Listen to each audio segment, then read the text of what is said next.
नारी के गर्भ में संतान है, नारी के गर्भ में संतान। और एक बात और स्मरण रहे, नारी अगर गर्भस्थ बच्चा है और नारी को ऐसा लग रहा है कि ये जरूर कुछ परेशानी, कुछ कष्ट जीवन में आने वाला है, हो सकता है मेरे बच्चे को, शंका जो होती है उस समय पर भी सुधा का स्मरण मूल हो जाता है।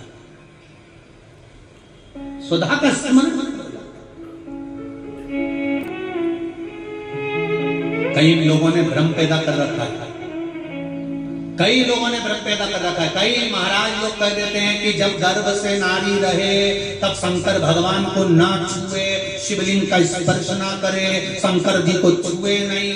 ना जाने कौन सा महाराज ने कह दिया, एक आध बार मिल जाए तो पकड़ के सीओ लिया। जिसने कहा, जब शिव महापुराण की कथा कर रही है, अकाल मृत्यु को मरे जो काम करे चंडाल का, और काल उसका क्या बिगाड़े जो भक्त हो महाकाल का।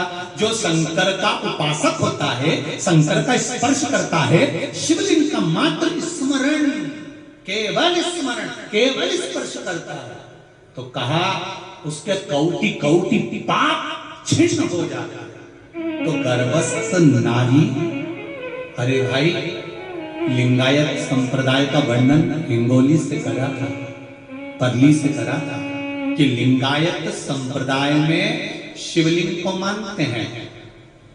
बच्चा गर्भ से जन्म लेता है, माँ जब तक बच्चे को दूध नहीं पिलाती, जब तक उसका गुरु मंत्र नहीं हो जाता। उसको लिंगायत संप्रदाय के संत आकर जब तक गुरु मंत्र नहीं दे देते तब तक नारी उसको दूध तक नहीं पिलाती। यहां तक वर्णन, विचार करिए जरा।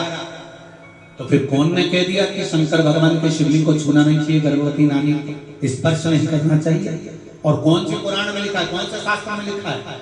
यहां शास्त्र कह रहा है, शिव महापुराण, स्कंद पुराण, लिंग पुराण, नर्मदा पुराण, पद्म पुराण वर्णन करती है।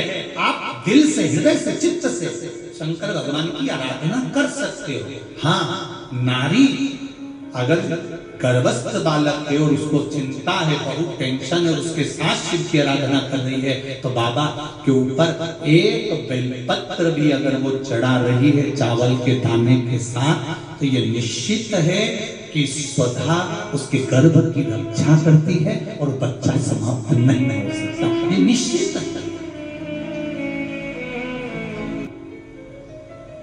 तप करी, साधना करी, और तप साधना कर कर स्वधा के सम्मुख में 3 बेटियां प्रकट हो गई हैं।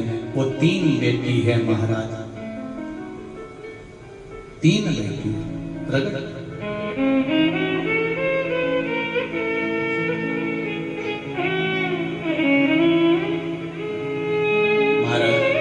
मैना, धन्या और कला, ये 3 बेटियों का प्रागट्य सम्मुख में हो गया। आप देखेंगे कल की कथा।